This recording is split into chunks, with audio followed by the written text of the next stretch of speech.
افلم یہدی لہم کم اہلکنا قبلہم من القرون یمشون فی مساکنہم، تو کیا انہیں اس سے راہ نہ ملی کہ ہم نے ان سے پہلے کتنی سنگتیں ہلاک کر دی، یہ ان کے بسنے کی جگہ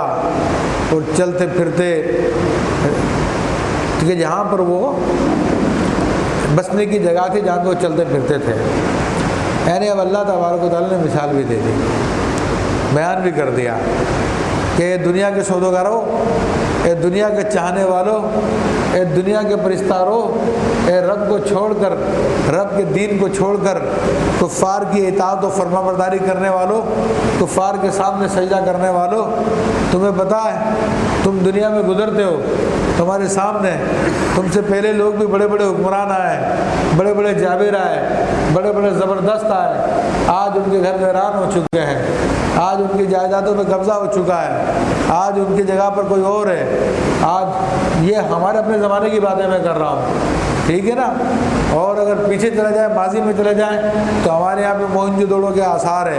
ہمارے یہاں پر ہڑپا کے آثار ہیں، اور یہ عرب والوں سے کہا، مکہ شریف والوں سے کہا تو یہ تجارت کے لیے جاتے تھے،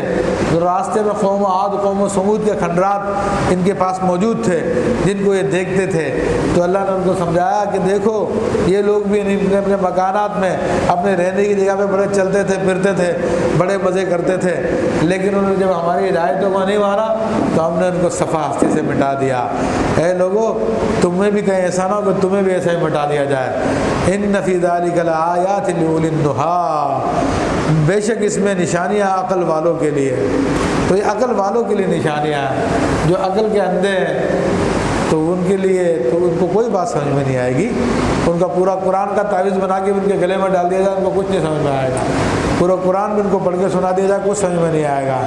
ہاں یہ اپنے مغربی آقاؤں کے سامنے جائیں گے، جب وہاں سے خط آئے گا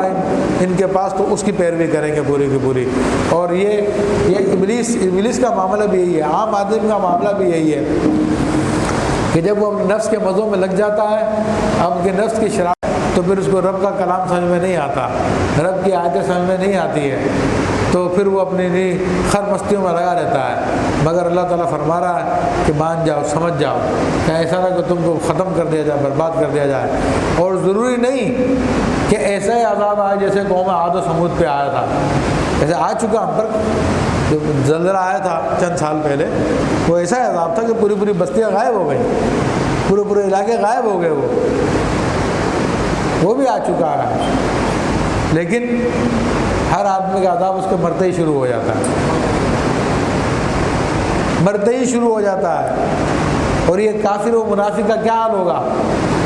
کہ حدیث شریف میں آتا کہ اس کے بعد 99 تنین مسلط کیے جائیں گے۔ صحابہ نے کہا رسول اللہ تنین کیا ہوتا ہے؟ فرمایا کہ سانپ ہوتا ہے جس کے 99 سر ہوتے ہیں، اور پھر اس کے پھن ہوتے ہیں، اور وہ قیامت تک اس کو ڈستے رہیں گے، اس کو مارتے رہیں گے۔ اور کیسے ڈسیں گے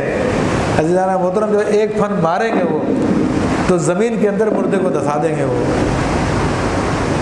ایسا تنگ کر دی جائے گی زمین ان کے اوپر، زمین ان کو پکڑ کے آپس میں ملائے گی تو ان کی ہڈیاں آپس میں پیوست ہو جائے گی، ٹوٹ جائیں گی ہڈیاں۔ کہ اللہ تعالیٰ سے ہم پناہ طلب کرتے ہیں، اللہ تعالیٰ ہمیں مومنوں میں رکھے، اور یہ جو لوگ گمراہ ہو گئے اللہ تعالیٰ ان کو بھی ہدایت عطا فرمائے، آمین بجاہ النبی الامین۔